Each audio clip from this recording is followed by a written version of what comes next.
Hello दोस्तों, स्वागत है आपको अपने YouTube चैनल अन्वित कमलेश गुप्ता।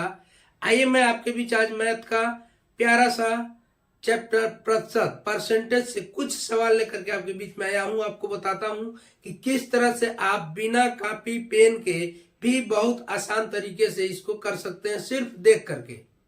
सिर्फ देखेंगे, एक बार समझ लीजिए, सिर्फ आप देखेंगे और उसके बाद से आपको कॉपी और पेन की भी आवश्यकता नहीं पड़ेगी। सिर्फ और सिर्फ देखते देखते ही आंसर आप फाइंड आउट कर लेंगे, एकदम इतने आसान तरीके से मैं आपको समझाने जा रहा हूं। तो प्लीज मित्रों, इससे पहले कि मैं आपसे कहूंगा कि यदि आप नए हैं मेरे चैनल पे तो प्लीज मेरे चैनल को सब्सक्राइब कर लीजिए और पूरा ये वीडियो देख लीजिएगा। और मैं वादा कर रहा हूं आपसे कि यदि आप अच्छा से समझ लिए तो ऐसे क्वेश्चन को करते वक्त आपके हाथ में कॉपी और पेन की जरूरत ही नहीं पड़ेगी। बहुत आसान तरीके से मैं आपको बताने जा रहा हूं, ठीक है।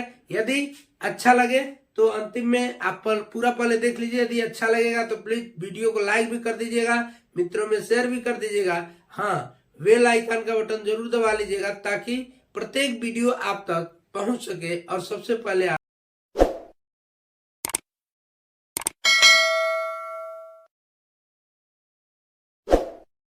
उसको देख सकें। आइए शुरू करते हैं बिना विलंब किए हुए। जैसे ये क्वेश्चन दिया है कि ए, बी तथा सी के वेतन में एक संबंधे दो संबंधे 3 का अनुपात है, यानी रेशियो दिया हुआ है ए, बी और सी में।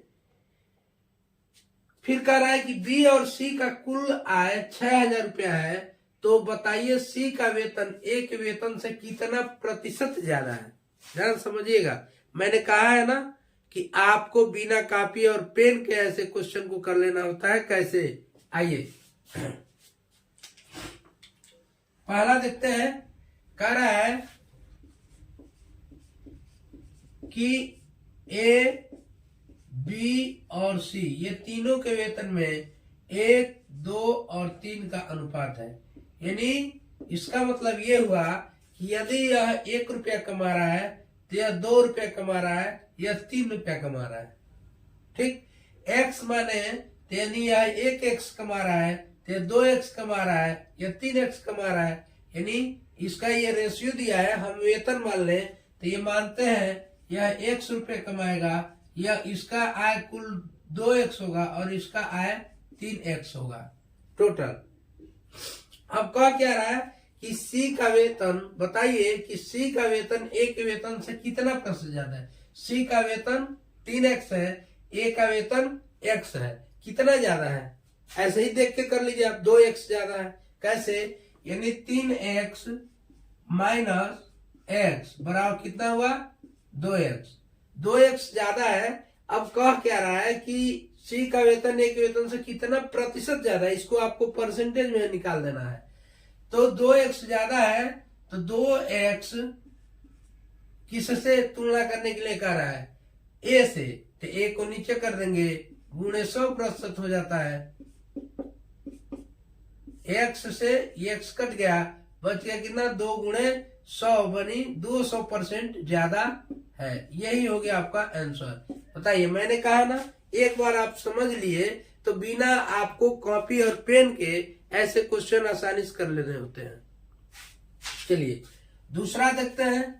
दूसरा क्वेश्चन क्या कह रहा है, यह कह रहा है, ये था पहला कि 700 प्लस, ध्यान समझिएगा, 700 प्लस 700 का 20%।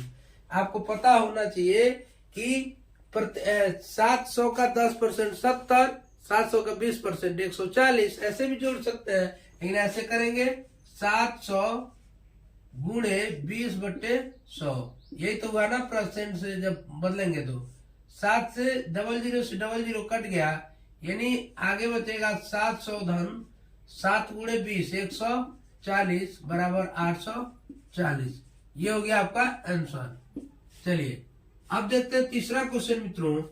तीसरा क्वेश्चन आप देखते हैं, कह रहा है कि एक व्यक्ति अपने वस्तु के मूल्य में, ऐसा क्वेश्चन इसको समझिएगा, एक व्यक्ति अपने कोई वस्तु का मूल्य में बेच रहा है और उसके मूल्य में 10% का एक बार वृद्धि कर दिया, 10% का एक बार वृद्धि किया, पुनः बढ़ाए हुए दाम पे, जो दाम बढ़ाया था 10%, उसी पे फिर 20% वृद्धि कर दिया। अब बताइए प्रारंभिक मूल्य से जो इस समय बिक्री कर रहा है उसके मूल्य में कितने प्रतिशत के ज्यादा बढ़ोतरी हुई। अब करेंगे क्या, ध्यान समझिए। कई लोग क्या करेंगे, 10% यहाँ अब 20 यहाँ जोड़ के लिख देंगे 30%, जबकि यह क्या है, गलत है। होगा क्या, ध्यान समझिएगा।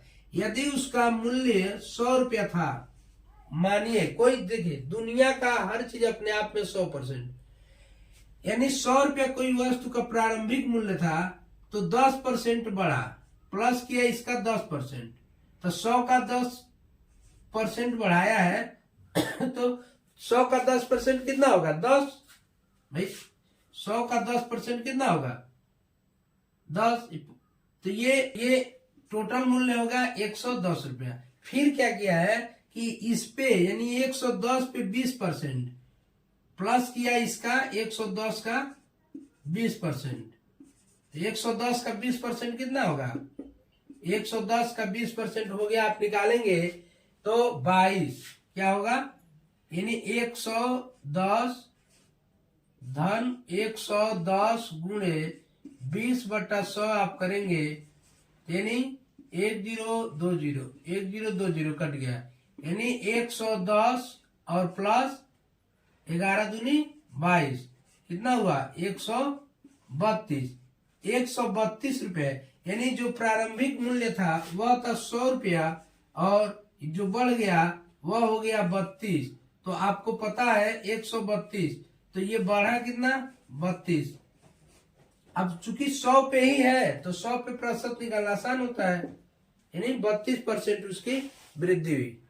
ऐसे क्वेश्चन दो तरीके इसको करने के, एक तो आप इसको फार्मूला से करते हैं, यानी पहले क्या किया 10% बढ़ाया है तो 10, और दूसरे बार भी बढ़ाया है तो 10 धन 20, और फिर इसके बाद से धन 10 गुणे 20/100 करते हैं। ये फार्मूला है, इससे आप कर लेते हैं, दोनों जीरो से दोनों जीरो कट गया। अब 20 10 ये हो गया 30 और धन 1 दूनी 2, 30 2 32, यानी 32% आपका वृद्धि हुआ। ठीक है, ऐसे ही ये चौथा क्वेश्चन भी कह रहा है कि x गुणे y में x को 10% और y को 20% बढ़ा दिया गया, तो बताइए x y में कितने % का वृद्धि हुआ। तो ये देखें, x में 10%, तो x में 10% और x गुणे y दिया है तो x गुणे y बराबर x y हो ही जाएगा। तो x में भी 10% बढ़ाया है और इसमें 20%। ध्यान समझिएगा, होता क्या है कि जब भी गुणा है, ऐसा गुणे में कोई एक भी बढ़ेगा तो ये पूरे जो गुणनफल होगा इसमें प्रभाव डालेगा। 10% x में बढ़ाएंगे तो पूरा इसमें 10% बढ़ जाएगा, 20% इसमें बढ़ाएंगे तो पूरा का पूरा 20% इसमें बढ़ेगा। तो ऐसे भी क्वेश्चन आप ऐसे कर सकते हैं। मान लीजिए वह 100 था, फिर यह 10 बढ़ाया तो 110 हो गया, और 110 का 20% बढ़ाएंगे तो मान लीजिए यह 100% था, 110% हुआ, फिर 110% का 20% कितना होगा, 22 और 110 ये हो गया 132%। यानी टोटल वृद्धि कितनी हुई, यह है 100 और ये है आपका 132। तो इसके दोनों के बीच में डिफरेंस कितने % का आ गया, जो डिफरेंस आया वो आया आपका 32% का। यही हो गया आपका आंसर। दूसरे तरीके से, इस तरीके से भी आप कर सकते हैं। कैसे करेंगे आप देखिए, जैसे आपको मैंने बताया कि 10% वृद्धि हुई, फिर 20% वृद्धि हुई, फिर 10 गुणे 20/100 आप कर लेते हैं। तो 1 2 1 2 ये कट गया, 20 10 30 और प्लस 2 हो गया, यानी 32। ये जो % वृद्धि होगा ये होगा आपका 32% का। इस तरह से आपने देखा कि कैसे आप अच्छा समझ लेते हैं ना मित्रों।